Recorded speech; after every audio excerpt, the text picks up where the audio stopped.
Hello ಎಲ್ಲರಿಗೂ ನಮಸ್ಕಾರ. ನನ್ನ ಕಾಲ್ಪನಿಕ ಕಥಾಲೋಕ ಯೂಟ್ಯೂಬ್ ಚಾನಲ್ಗೆ ಸ್ವಾಗತ. ಇನ್ನು ಯಾರೆಲ್ಲ ಸಬ್ಸ್ಕ್ರೈಬ್ ಆಗಿದ್ದು ಬೇಗ ಸಬ್ಸ್ಕ್ರೈಬ್ ಆಗಿ, ಹಾಗೆ ಮುಂದಿನ ಅಪ್ಡೇಟ್ಸ್ ಗಳಿಗಾಗಿ ಬೆಲ್ ಐಕಾನ್ ಅನ್ನು ಒತ್ತುವುದು ಮರೆಯದು, ಶೇರ್ ಕಮೆಂಟ್ ಮಾಡೋದು ಮರೆಯದಿರಿ. ಆನೇ ದಿವಸ ವಿದ್ಯುತ್ ಬೇಗನೆ ಎದ್ದು ಆಫೀಸಿಗೆ ಹೊರಟಿದ್ದ. ಚೋಟು ಕೆಲಸಕ್ಕೆ ಬಾರದ ಡ್ರೈವರ್ಗಾಗಿ ಕಾಯ್ತಿದ್ದ. ಸಿರಿಗೆ ಕೂಡ ಆಫೀಸ್ ಇದ್ದ ಕಾರಣ ಅಪ್ಪ ಚೋಟುನ ಕರ್ಕೊಂಡು ಹೋಗೋಕೆ ದಿಗಂತ್ ಬರ್ತಾರೆ, ಅವ್ರ ಜೊತೆ ಕಳುಹಿಸಿ. ಅವನ BM ಚೋಟುಗೆ ದಿಗಂತ್ ಅವರೇ ರೆಡಿ ಮಾಡೋಕೆ ಹೇಳಿದಾರಂತೆ. ನನಗೆ ಕೆಲಸ ಇದೆ, ನಾನು ಬರ್ತೀನಿ ಎಂದು ಮಗುವಿನ ಕಡೆ ನೋಡಿದ್ಲು. ಅವನು ಅಮ್ಮ ಫ್ಯಾಷನ್ ಶೋಗೆ ಬರಲ್ಲ ಅಂದಿದ್ದಕ್ಕೆ ಮುನಿಸ್ಕೊಂಡಿದ್ದ. ಸಿರಿ ಅವನ ಬಳಿ ಬಂದು, ಸಾರಿ ಬಂಗಾರ, ಬಾಸ್ ಬಳಿ ಕೇಳ್ತೀನಿ, ರಜೆ ಕೊಟ್ಟರೆ ಗ್ಯಾರಂಟಿ ಬರ್ತೀನಿ. ಇಲ್ಲ ಸಾರಿ ಎಂದರೆ, ತಾತ ಇವರಿಗೆ ಹೇಳಿ ನಂಗೆ ಹೇಳುವುದಕ್ಕೂ ಕೇಳುವುದಕ್ಕೂ ಸಮಯವಿಲ್ಲ ಅಂತ ಎಂದ. ಸಿರಿಗೆ ನಗು ಬಂತು. ತಕ್ಷಣ ಅವನ ಕೆನ್ನಿಗೆ ಗಾಢವಾಗಿ ಮುತ್ತಿಟ್ಟು, ಬರ್ತೀನಿ ಕಂದ ಎಂದು ಹೊರಟಳು. ಅವಳಿಗೂ ಮಗನ ಶೋಗೆ ಹೋಗೋ ಆಸೆ ಇದೆ, ಆದರೆ ವಿರಾಜ್ ರಜೆ ಕೊಡ್ತಾನಾ? ಖಂಡಿತ ಇಲ್ಲ ಅನ್ನೋ ಬೇಸರ. ರಾಯರನ್ನ ನೆನೆದು ತನ್ನ ಬದುಕಿನ ಸೆಕೆಂಡ್ ಇನ್ನಿಂಗ್ ಶುರು ಮಾಡುವಂತೆ ಸಿಂಹಾದ್ರಿ ಆಫೀಸಿಗೆ ಕಾಲಿಟ್ಟಳು ಸಿರಿ. ಮನಸ್ಸಲ್ಲಿ ನೂರಾರು ನೆನಪುಗಳು ಕಣ್ಮುಂದೆ ಸುಳಿದವು. ಕಳೆದ ಬಾರಿ ಆಫೀಸಿಗೆ ಬಂದಾಗ ಅವಳ ವಿರಾಜ್ ನಡುವೆ ನಡೆದ ಸಣ್ಣ ಕಲಹ, ಅವನ ಕೋಪ, ಆವೇಶ, ಅವನ ನಡವಳಿಕೆ, ಅವಳನ್ನು ಹೆದರಿಸಿದ ಪರಿಗೆ ಇಂದು ಸಣ್ಣಗೆ ನಕ್ಕಳು. ಹಾಗೆ ಆಫೀಸನ್ನು ಸೇರಿದಾಗ ಅವಳ ಕಣ್ಣಿಗೆ ಸಿಯಾ ಕಾಣಿಸಿದ್ಲು.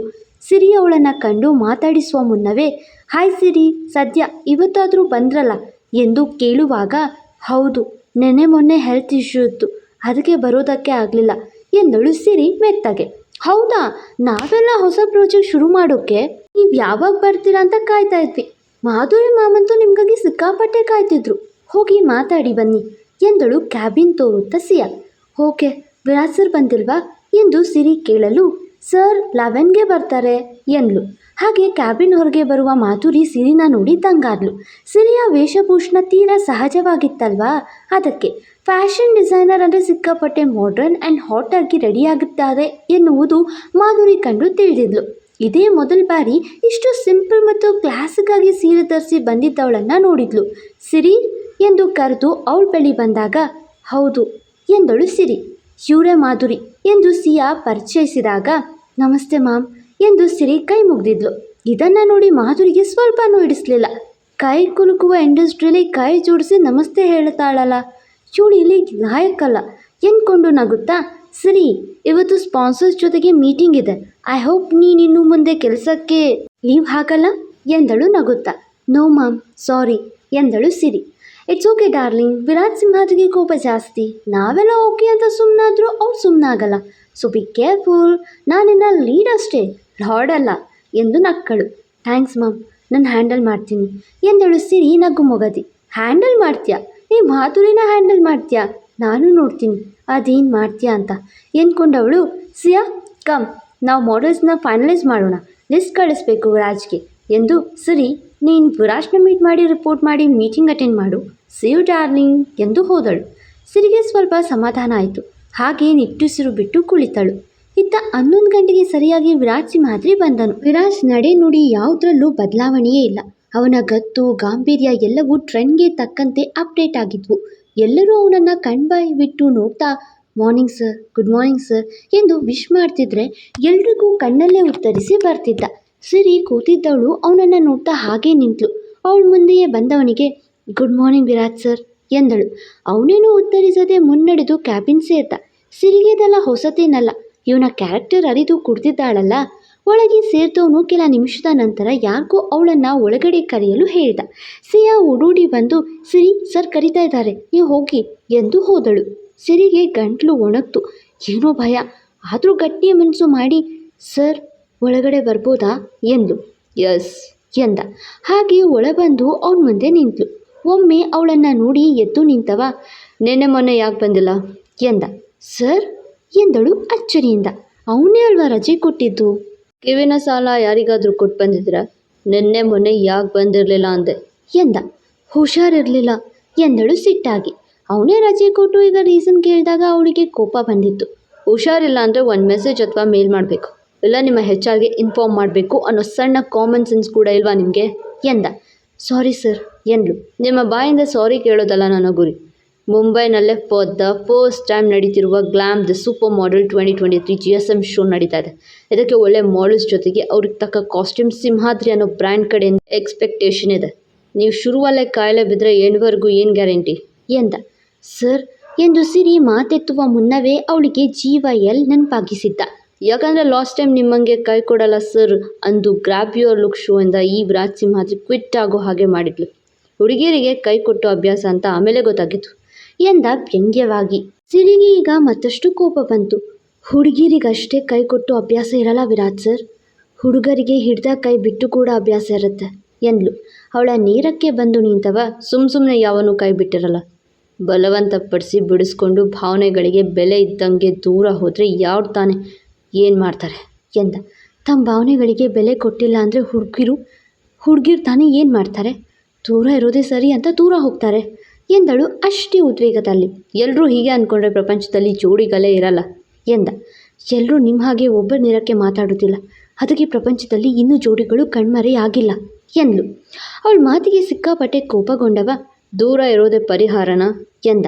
ಹತ್ರ ಇದ್ರೂ ಬೆಲೆ ಇಲ್ಲ ಅಂದಾಗ ದೂರ ಇರೋದೇ ಪರಿಹಾರ ಎಂದು ಸಿರಿ ಮಾತು ಮುಗಿಸುವ ಮುನ್ನವೇ ಟೇಬಲ್ ಮೇಲಿದ್ದ ಪೆನ್ ಸ್ಟ್ಯಾಂಡ್ನ ಎತ್ತು ಬಿಸಾಡಿದ. ಸಿರಿ ಬೆಚ್ಚಿ ಬಾಯಿ ಮುಚ್ಚಿದ್ಲು. ಹಾಗೆ ಅವಳ ಕಡೆ ನೋಡ್ತಾ ಹೆಜ್ಜೆ ಆಗ್ತಾ, ಡೈವೋರ್ಸ್ ಒಂದೇ ಪರಿಹಾರ ಅನ್ನೋದಾಗಿದ್ದರೆ ಎಲ್ಲರೂ ಮದುವೆ ಮನೆಯಲ್ಲಿ ಸಪ್ತಪದಿ ತುಳಿಯುತ್ತಾ ವಚನ ಹೇಳಿಸ್ತಾ ಕಡೆ ತನಕ ಜೊತೆ ಇರ್ತೀವಿ ಅಂತ ಪ್ರಮಾಣ ಮಾಡ್ತಾ ಈ ಸಂಸಾರ ಸಾಗಿಲ್ಲ ಅಂದರೆ ಡೈವೋರ್ಸ್ ಕೊಳ್ತೀವಿ ಅಂತ ಫಿಕ್ಸ್ ಆಗ್ತಿದ್ರು ಎಂದವನು. GYLನಲ್ಲಿ ವಾಕೌಟ್ ಆದಂಗೆ ಈ ಬಾರಿ ಆಗೋದಿಲ್ಲ, ನಾನು GSM ಶೋ ಪೂರ್ತಿ ಮಾಡ್ತೀನಿ. ಎಲ್ಲರೂ ಸಣ್ಣ ಮಿಸ್ಟೇಕ್ ಆದರೂ ಮಿಸ್ಟೇಕ್ ಮಾಡಿದವರನ್ನು ಮಿಸ್ ಆಗಿರೋಕ್ಕೆ ಬಿಡೋದಿಲ್ಲ, ಹುಷಾರ್ ಎಂದು ಎಚ್ಚರಿಕೆ ನೀಡಿ ಮೀಟಿಂಗ್ ರೂಮಿಗೆ ನಡಿ ಎಂದ. ಅವನ ಮಾತುಗಳಿಗೆ ಹೆದರಿದವಳು ಅವನನ್ನೇ ನೋಡ್ತಾ ತಲೆ ಆಡಿಸಿ ಮುನ್ನಡೆಯಬೇಕು. ಪೆನ್ ಸ್ಟ್ಯಾಂಡಿಂದ ಬಿದ್ದಿದ್ದ ಪೆನ್ ಒಂದು ಅವಳನ್ನು ಸ್ಲಿಪ್ ಆಗುವಂತೆ ಮಾಡಿತ್ತು. ಹಿಂದಕ್ಕೆ ಬೀಳ್ತಿದ್ದವಳನ್ನು ತನ್ನ ತೋಳಿನಲ್ಲಿ ಹಿಡಿದವನು, ತುತ್ತು ಎಲ್ಲಿಗೆ ಹೋದರೂ ಬಾಯಿಗೆ ಬರಬೇಕು ಮಂಡೋದ್ರಿ ಎಲ್ಲಿಗೆ ಹೋದರೂ ಈ ಲಂಕಾಧಿಪತಿ ಕೈನೇ ಸೇರಬೇಕು ಎಂದ ಗುಳಿಕೆನ್ನೇ ನೀಡುತ್ತಾ. ಆ ಮಾತು ಕೇಳಿದ್ದೆ ಬಿಡಿ ವಿರಾಟ್ ಸರ್ ಎಂದು ಬಿಡಿಸಿಕೊಳ್ಳಲು ನೋಡಿದ್ಲು. ಸಣ್ಣ ತಪ್ಪಿಗೂ ದೊಡ್ಡ ಶಿಕ್ಷೆ ಸಿಗುತ್ತೆ ಬಂಗಾರಿ, ಸಾಸಿವೆಯಷ್ಟು ತಪ್ಪು ಮಾಡಬೇಡ, ಆಮೇಲೆ ಆನೆ ಅಂತ ಶಿಕ್ಷೆಗೆ ಗುರಿಯಾಗ್ತೀಯ ಎಂದವನು ಮೆತ್ತಗೆ ಅವಳನ್ನು ನಿಲ್ಲಿಸಿ ನಡು ಬಳಸಿ ತನ್ನೆದೆಗೆ ಒತ್ತಿಕೊಳ್ಳುವಂತೆ, ಮೊದಲೇ 4 ವರ್ಷದಿಂದ ತಪಸ್ಸಲ್ಲಿದ್ದೀನಿ ನಾನು, ತಪೋಭಂಗ ಆದರೆ ಮಾತ್ರ ಎನ್ನುತ್ತಾ ಅವಳ ತುಟಿಯನ್ನು 2 ಬೆರಳಲ್ಲಿ ಹಿಡಿದು, ಮತ್ತೆ ತಪಸ್ಸಿನ ಆಲೋಚನೆಗೆ ಹೋಗಲ್ಲ ನಾನು ಎಂದು ತುಟಿ ಬಳಿ ಬಾಗಿ ಹೇಳುವಾಗ ಸಿರಿ ಬೆದರುತ್ತಾ, ಮಿಸ್ಟೇಕ್ ಆಗದ ಹಾಗೆ ನೋಡ್ಕೊಳ್ತೀನಿ ನಾನು ಎಂದಳು. ತುಸು ನಕ್ಕವನು, ಮೊದಲನೇ ಪನಿಷ್ಮೆಂಟ್ಗೆ ರೆಡಿ ಇರು ಎಂದು ಹೇಳುವಾಗ ಯಾರೋ ಬಾಗ್ಲು ಬಡಿದ್ರು. ಬಿಡಿ ವಿರಾಜ್ ಸರ್, ಯಾರೋ ಬಂದರು ಬಿಡಿ ಎಂದು ಹೆದರಿಕೆ ತೋರುವಾಗಲೂ ವಿರಾಜ್ಗೆ ಅವಳನ್ನು ಬಿಡುವ ಮನಸ್ಸಿಲ್ಲ. ವಿರಾಜ್ ಸರ್ ಬಿಡಿ ನನ್ನ ಎಂದು ಹೇಳ್ತಾ, ಇಲ್ಲಿ ನಾನು ನಿಮ್ಮ ಎಂಪ್ಲಾಯಿ ಮಾತ್ರ, ನಮ್ಮ ಮದುವೆ ಆಗಿದ್ದು ಡೈವೋರ್ಸ್ ಆಗಿದ್ದು ನಮ್ಮನ್ನು ಬಿಟ್ಟು ಬೇರೆಯವ್ರಿಗೆ ಗೊತ್ತಾಗೋ ಹಾಗಿಲ್ಲ, ನೀವು ಅದಕ್ಕೆಲ್ಲ ಒಪ್ಪಿಗೆ ಕೊಟ್ಟಿದ್ದೀರಾ ಎಂದ್ಲು. ತಕ್ಷಣ ದೂರ ತಳ್ಳಿ ಕಮೇನ್ ಎಂದ. ವಿರಾಜ್ ಸ್ಪಾನ್ಸರ್ಸ್ ಬಂದರು ಎಂದು ಹೇಳ್ತಾನೆಲ್ಲ ನೋಡಿದ್ಲು ಮಾಧುರಿ. ಪೆನ್ ಸ್ಟ್ಯಾಂಡ್ ಬಿದ್ದಿತ್ತು. ಹಾಗೆ ಸಿರಿ ಮುಖ ನೋಡಿದ್ಲು. ಯಾಕೋ ಕೆಂಪಾಗಿತ್ತು. ಅವಳಿಗೆ ಸಣ್ಣ ಅನುಮಾನ ಶುರುವಾಯಿತು. ಬಂದೆ ಎಂದವನು. ಮಿಸ್ ಐಸುರಿ ಎಲ್ಲೂ ಮಿಸ್ ಆಗದೆ ಮೀಟಿಂಗ್ ರೂಮ್ಗೆ ಬನ್ನಿ ಎಂದು ಹೊರ ನಡೆದ. ಅವನು ಈ ರೀತಿ ಮಾತಾಡ್ತಾ ಸಣ್ಣ ನಗು ನೀಡಿತ್ತು ಮಾಧುರಿಗೆ ವಿಚಿತ್ರ ಅನ್ನಿಸ್ತು. ಸಿರಿ ಕಮ್ ಎಂದು ಮುನ್ನಡೆದ್ಲು. ಸಿರಿ ಕೂಡ ತಲೆ ಆಡಿಸಿ ಮುಂದೆ ಸಾಗಿದ್ಲು. ಮೀಟಿಂಗ್ ಸುಮಾರು 2 ಗಂಟೆಗೆ ಮುಗಿಯಿತು. ಸಿರಿಗೆ ಸ್ಪಾನ್ಸರ್ಸ್ ತಮ್ಮ ಬೇಡಿಕೆ ಏನು, ಹೇಗೆ ಕಾಸ್ಟ್ಯೂಮ್ ಡಿಸೈನ್ ಮಾಡಬೇಕು, ಯಾವಾಗ ಟ್ರೇಯಲ್ಲಿ ಇರಬೇಕು, ಎಷ್ಟು ಬಜೆಟ್ ಆಗಿರಬೇಕು, ಮಾಡೆಲ್ಸ್ಗೆ ಯಾವಾಗ ಹಾಕಿ ಫೋಟೋಶೂಟ್ ಮಾಡಿಸ್ಬೇಕು ಎಲ್ಲವನ್ನು ಬಿಡಿಯಾಗಿ ಹೇಳಿ ಪ್ರಾಜೆಕ್ಟ್ ಹ್ಯಾಂಡ್ ಓವರ್ ಕೂಡ ಮಾಡಿ ಹೊರಟಾಗಿತ್ತು. ಸಿರಿಗೆ ಮಾಧುರಿ ಸ್ಯಾಂಪಲ್ಸ್ನ ಈ ವಾರದ ಕೊನೆಯಲ್ಲಿ ಸ್ಕೆಚ್ ಮೂಲಕ ತೋರಿಸಲು ಹೇಳಿ ಹೋದ್ಲು. ಸಿರಿ ಸಮಯ ನೋಡಿದಾಗ ಸುಮಾರು 2 ಗಂಟೆ. ಅವಳಿಗೆ ಸದ್ಯಕ್ಕೆ ಮಗನ ನೆನಪಾಯಿತು. ಅವನು ಶೋಗೆ ಬಾ ಅಂದಿದ್ದು ನೆನಪಾಯಿತು. ಪಾಪ ರಾಯ್ರೆ, ನನ್ನ ಮಗ ಶೋಗೆ ಬಾ ಅಮ್ಮಮ್ಮ ಅಂತ ಅಷ್ಟು ರಿಕ್ವೆಸ್ಟ್ ಮಾಡ್ದ. ಹೋಗೋಕೆ ವಿರಾಟ್ ಸರ್ ಅಡ್ಡಿ, ಏನು ಮಾಡಲಿ, ನೀವೇ ದಾರಿ ತೋರಿಸ್ಬೇಕು ತಾನೆ ಎಂದು ಬೇಡ್ಕೊಂಡ್ಳು. ಆಗ ಬರುವ ಸಿಯಾ, ಸಿರಿ ನೀವು ಇಡೀ ಆಫೀಸನ್ನು ಹೋಗಿ ನೋಡಿ, ಹಾಗೆ ಹೋಗಿ ಲಂಚ್ ಮಾಡಿ, ಏನಾದರೂ ಹೆಲ್ಪ್ ಬೇಕು ಅಂದರೆ ನನ್ನ ಕೇಳಿ, ವಿರಾಟ್ ಸರ್ ಬೇರೆ ಹಾಫ್ ರಜೆಯಲ್ಲಿದ್ದಾರೆ, ನನ್ನ ಕೈಯಲ್ಲಿ ಆಗಿಲ್ಲ ಅಂದರೆ ಮಾಧುರಿ ಮ್ಯಾಮ್ಗೆ ಹೇಳಿ ಹೆಲ್ಪ್ ಹೇಳ್ತೀನಿ ಎಂದು ಹೇಳುವುದು ಕೇಳಿ, ಏನು ವಿರಾಟ್ ಸರ್ ಹಾಫ್ ರಜೆಯಲ್ಲಿದ್ದಾರಾ ಎಂದು ಪ್ರಶ್ನಿಸಿದ್ಲು ಸಿರಿ. ಎಸ್ ಎಂದ್ಲು ಸಿಯಾ. Virat sir half day Liva ಎಂದು ಮತ್ತೆ ಕೇಳಿದವಳ ನೋಡಿ, ಹೌದು ಮೇಡಮ್ ಎಂದಳು ಸಿಯಾ. ಒಳ್ಳೆಯದಾಯಿತು, ಛೋಟುಗೆ ಸರ್ಪ್ರೈಸ್ ಕೊಡೋಕ್ಕೆ ನಾನು ಒಂದು ಫ್ಯಾಷನ್ ಶೋಗೆ ಹೋಗ್ತೀನಿ ಎಂದ್ಕೊಂಡವಳು ಓಕೆ ಥ್ಯಾಂಕ್ಸ್ ಎಂದು ಹೋಗಿ ವಿರಾಜ್ ಟೇಬಲ್ ಬಳಿ ಬಂದು ನೋಟ್ಸ್ ಮೇಲೆ ಮೊನ್ನೆ ಏಟಿನ ಕಾರಣ ಬಿಟ್ಟು ತಲೆನೋವು ವಿರಾಜ್ ಸರ್, ಹಾಫ್ ಡೇ ರಜೆ ತಗೊಳ್ತೀನಿ ಸಾರಿ ಎಂದು ಬರೆದಿಟ್ಟು ಮಗನ ಸ್ಕೂಲ್ ಕಡೆಗೆ ಓಡಿದ್ಲು. ಆದರೆ ಅವಳಿಗೆ ಗೊತ್ತಿಲ್ಲ ವಿರಾಜ್ ಸಿಂಹಾದ್ರಿ ಕೂಡ ರಜೆ ಹಾಕಿದ್ದು ಅದೇ ಶೋಗೆ ಹೋಗೋಕ್ಕೆ ಎಂದು. ಮುಂದೆ ಹಾಗಾದರೆ ಇವರಿಬ್ಬರ ಭೇಟಿ ಈಗ ಚಿಲ್ಡ್ರನ್ಸ್ ಡೇ ಅಲ್ಲಿ ಆಗತ್ತಾ? ನೋಡೋಣ, ಮತ್ತೆ ಸಿಗುವ. Thank you. ಫಾಲೋ ಮಾಡಿ ಕಾಲ್ಪನಿಕ ಕಥಾಲೋಕ. ಮತ್ತೆ ಸಿಗುವ. ಹಾಯ್ ಹಲೋ ಎಲ್ಲರಿಗೂ ನಮಸ್ಕಾರ. ನನ್ನ ಕಾಲ್ಪನಿಕ ಕಥಾಲೋಕ ಯೂಟ್ಯೂಬ್ ಚಾನಲ್ಗೆ ಸ್ವಾಗತ. ಇನ್ನು ಯಾರೆಲ್ಲ ಸಬ್ಸ್ಕ್ರೈಬ್ ಆಗಿದ್ದು ಬೇಗ ಸಬ್ಸ್ಕ್ರೈಬ್ ಆಗಿ, ಹಾಗೆ ಮುಂದಿನ ಅಪ್ಡೇಟ್ಸ್ ಗಳಿಗಾಗಿ ಬೆಲ್ ಐಕಾನ್ ಅನ್ನು ಒತ್ತುವುದು ಮರೆಯದು. ಶೇರ್ ಕಮೆಂಟ್ ಮಾಡೋದು ಮರೆಯದಿರಿ. ಫೋಟೋ ಸ್ಕೂಲ್ನಲ್ಲಿ ಎಲ್ಲ ಮಕ್ಕಳು ಕಾಸ್ಟ್ಯೂಮ್ ಹಾಕೊಂಡು ತಯಾರಾಗ್ತಿದ್ದಾರೆ. ಇತ್ತ ಅವನಿಗೆ ಶರ್ಟು, ಪ್ಯಾಂಟು, ಟೈ, ಶೂ ಎಲ್ಲವೂ ಹಾಕಿ ಹೇರ್ ಸ್ಟೈಲ್ ಕೂಡಿಸಿ ಕಾರ್ ಮುಂದೆ ನಿಲ್ಲಿಸಿ ಬಗೆಯ ಫೋಟೋಸ್ ತೆರೆಯುತ್ತಿದ್ದ ದಿಗಂತ್. ಪುಟಾಣಿ ಕೂಡ ಮುದ್ದಾಗಿ ಕಾಣಿಸ್ತಿತ್ತು. ಎಲ್ಲ ವಿರಾಜ್ ರೀತಿಯ ಸ್ಟೈಲ್ ಮಾಡ್ತಾ ಫೋಟೋ ತೆರೆಸ್ಕೊಳ್ತಿತ್ತು. ಓಯ್ ಮಿನಿ ಮಾನ್ಸ್ಟರ್, ಎಲ್ಲ ನಮ್ಮ ಬಾಸ್ನ ಕಾಪಿ ಮಾಡ್ತಿದ್ಯಾ ನೀನು, ಕಾಪಿ ಕ್ಯಾಟ್ ಎಂದು ದಿಗಂತ್ ತರಲೆ ಮಾಡಿದ್ರೆ, ನಿಮ್ಮ ಬಾಸ್ ನನ್ನ BM, ಅವರು ಸೋ ಹ್ಯಾಂಡ್ಸಮ್, ಅದಕ್ಕೆ ಅವ್ರ ಸ್ಟೈಲ್ ಇಷ್ಟ ಎನ್ನುತ್ತಾ ಏನನ್ನೋ ನೆನಪಿಸ್ಕೊಂಡು, ಅಯ್ಯೋ ಡ್ರೈವರ್, ನಿನ್ನ ತಲೆಯಲ್ಲಿರುವ ಬ್ರೇನ್ನ ಕಾರಲ್ಲಿಟ್ಟು ಬಂದ್ರಾ, ರೋಸಲ್ಲಿ ಈಗ ನನ್ನ ಶೋ ಸ್ಟೋರಿ ಎಂದ. ಪುಟಾಣಿ ಮಾತಿಗೆ ತಲೆಗೇರಿದ ದಿಗಂತ್. ಇವನನ್ನ ರೆಡಿ ಮಾಡ್ತಾ ದಿಗಂತ್ ರೋಸ್ ಮರ್ತು ಬಂದ್ಬಿಟ್ಟಿದ್ದ. ಈಗ ರೋಸ್ ಇಲ್ಲ ಅಂದರೆ ನನ್ನ ಎಂಟ್ರಿ ಚೆನ್ನಾಗಿರಲ್ಲ, ಏನು ಮಾಡಲಿ, ನಿಮ್ಮಂಥ ಬ್ರೇನ್ಲೆಸ್ ಡ್ರೈವರ್ ಜೊತೆಗೆ ಬಂದು ತಪ್ಪು ಮಾಡಿದೆ ಎಂದು ಪುಟಾಣಿ ಬೇಸರ ಮಾಡಿಕೊಳ್ಳುವಾಗ, ರೋಸ್ ಎಲ್ಲಿದೆ CM ಎನ್ನುತ್ತಾ ಎದುರಿಗೆ ನಿಂತನು ಲಂಕಾಧಿಪತಿ. ಹಾಗೆ ಪುಟಾಣಿ ಅವನೇ ಹೇಳಿದ ಕಾಸ್ಟ್ಯೂಮ್ ಧರಿಸಿ ನಿಂತಿರುವುದು ಕಂಡು ಬೆಪ್ಪಾದನು. ಪುಟಾಣಿ ಅಂತೂ ಬಲು ಮುದ್ದಾಗಿತ್ತು. ಹಳೆಯ ಫೋಟೋಗಳಲ್ಲಿ ವಿರಾಜ್ ಕೂಡ ಹೀಗೆ ಇದ್ದತ್ತು ಎಂದು ನೆನೆದ ವಿರಾಜ್ಗೆ ತನ್ನ ಬಾಲ್ಯ ನೆನಪಾಯಿತು. ಪುಟಾಣಿ ಕಣ್ಣರಳಿಸಿ ಓಡೋಡಿ ಬಂದು, ಹೇ BM ಥ್ಯಾಂಕ್ಸ್, ಲವ್ ಯು ಎಂದು ರೋಸ್ ಹಿಡಿದ ಚೋಟು. ಹಾಗೆ ಹೇಗಿದೆ ನನ್ನ ಗೆಟಪ್, ನಿಮಗಿಂತ ಹ್ಯಾಂಡ್ಸಮ್ ಇದೀನಿ ಅಲ್ವಾ ಎಂದು ಪೋಸ್ ನೀಡಲು, ನಾನು ಮೀರಿಸುವಷ್ಟು ಹ್ಯಾಂಡ್ಸಮ್ ಇದೆಯಾ ಚೋಟು ಎಂದನು ವಿರಾಜ್ ಅಚ್ಚರಿಯಿಂದ ನೋಡ್ತಾ.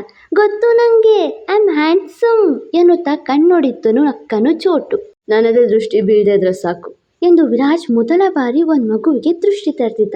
BM, ನೀವು ನಂಗಾಗಿ ಬಂದಿದ್ದಕ್ಕೆ ಥ್ಯಾಂಕ್ಸ್ ಎಂದು ಮನಸ್ಸಲ್ಲೇ, ಮೊಮ್ಮ ಕೂಡ ಬಂದಿದ್ರೆ ಚೆನ್ನಾಗಿರೋದು ಎಂದು ಕೊರಗಿದನು ಚೋಟು. ಅಷ್ಟರಲ್ಲಿ, ಹಾಯ್ ವಿರಾಜ್, ನೀವೇನಿಲ್ಲಿ ಎನ್ನುತ್ತಾ ಬರುವ ಟೀಚರ್ ಒಬ್ಬರು, ನಿಮ್ಮ ಮಗನ ಸೋ ಸ್ವೀಟ್, ಎಷ್ಟು ಮುದ್ದಾಗಿದ್ದಾನೆ ಎಂದು ವಿರಾಜ್ ಮುಖದಲ್ಲಿ ನಗು ಇಳಿಸಿದ್ರು. ಸರ್, ಇವರು ನಮ್ಮ ಬಾಸ್ಗೆ ಗೊತ್ತಿರೋ ಹುಡುಗ, ಮಗ ಅಲ್ಲ ಎಂದ ದಿಗಂತ್. ಓ ಸಾರಿ ವಿರಾಜ್, ನಮ್ಮ ಪುಟಾಣಿನ ನೋಡಿ ಹಾಗೆ ಅನ್ನಿಸ್ತು. ಎನಿವೆ ಹೇಗಿದ್ದೀರಾ ಎಂದು ಮಾತಾಡಿಸಿ ಕೈ ಕುಲುಕಿ, ಈ ಬಾರಿ ನಿಮ್ಮಂಥ ಬಿಸ್ನೆಸ್ ಮ್ಯಾನ್ ನಮ್ಮ ಸ್ಕೂಲ್ಗೆ ಬಂದಿದ್ದು ನಮ್ಮ ಪುಣ್ಯ, ಪ್ಲೀಸ್ ಬನ್ನಿ ಎಂದು ವಿರಾಜ್ನ ಕರ್ಕೊಂಡು ಹೆಡ್ ಮೇಡಮ್ ತನಕ ಪರಿಚಯಿಸಲು ಹೋದರು. ಇತ್ತ ಸಿರಿ ಮಗನಿಗೆ ಸರ್ಪ್ರೈಸ್ ನೀಡಲು ಬಂದಾಗ ಶೋ ಶುರುವಾಗಿತ್ತು. ಮಗನಲ್ಲಿದ್ದಾನೆ ಎಂದು ಕಣ್ಣಾಡಿಸಿ ಯಾರನ್ನೋ ಕೇಳಿದಾಗ, ಮಕ್ಕಳು ಶೋಗೆ ರೆಡಿ ಇದ್ದಾರೆ, ನೀವು ಕೂತ್ಕೊಳ್ಳಿ ಮೇಡಮ್ ಎಂದು ಪೇರೆಂಟ್ಸ್ ಸೀಟ್ಸ್ ಕಡೆಗೆ ಕೈ ಮಾಡಿ ಹೇಳಿದರು. ಸಿರಿಗೆ ಸೀಟ್ ಕೂಡ ಸಿಗಲಿಲ್ಲ. ಪೇರೆಂಟ್ಸ್ ಎಲ್ಲರೂ ನಿಂತಂತೆ ಆಕೆ ಕೂಡ ಪೇರೆಂಟ್ಸ್ ನಿಂತಿದ್ದ ಜಾಗದಲ್ಲಿ ಸೀಟ್ ಇಲ್ಲದೆ ನಿಂತಳು. ಎಲ್ಲ ಮಕ್ಕಳು ಹಾಡು ಡ್ಯಾನ್ಸ್ ಮಾಡ್ತಾ ಫ್ಯಾಷನ್ ಶೋ ಶುರು ಮಾಡಿದರು. ಸಿರಿಗೆ ತನ್ನ ಮಗನನ್ನು ನೋಡುವ ಕಾತುರ ಹೆಚ್ಚಾಯಿತು.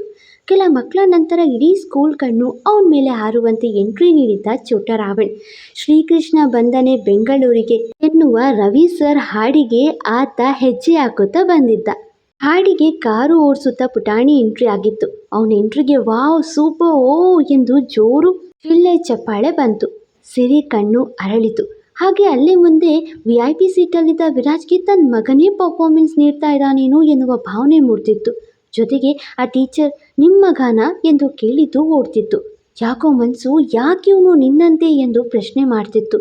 ಎಲ್ಲರೂ ಚಪ್ಪಾಳೆ ತಟ್ಟುತ್ತಾ, ಇಷ್ಟು ಮುದ್ದಾಗಿದೆ ಮಗು, ಈ ಮಗುವಿನ ಅಮ್ಮ ಅಪ್ಪ ಯಾರು ಎಂದಾಗ ಅಲ್ಲಿ ಇದ್ದ ಸಿರಿ, ನಾನೇ ಅವನಮ್ಮ ಎಂದಳು ಹೆಮ್ಮೆಯಿಂದ. ಪಾಪು ನಿಮ್ಮಂತೇನಾ, ಅಪ್ಪನ ಹಾಗೇನಾ, ಎಲ್ಲಿ ಪುಟ್ಟು ಅವರ ಅಪ್ಪ ಎಂದಾಗ, ಅಪ್ಪ ಅಪ್ಪ ಎಂದವಳ ಕಣ್ಣಿಗೆ ಅಲ್ಲಿ ಸ್ಟೇಜ್ ಮುಂದಿನ VIP ಸೀಟಲ್ಲಿ ಕುಳಿತು ಪುಟಾಣಿ ಶೋ ನೋಡ್ತಿದ್ದ ಲಂಕಾಧಿಪತಿ ಬೀಳಲು ಉಗುಳು ನುಂಗುತ್ತಾ, ವಿರಾಜ್ ಸರ್ ಎನ್ನುತ್ತಾ ಪಕ್ಕದವರನ್ನು ಮುಂದೆ ಬಿಟ್ಟು ಹಿಂದೆ ನಿಂತಳು ಭಯಕ್ಕೆ.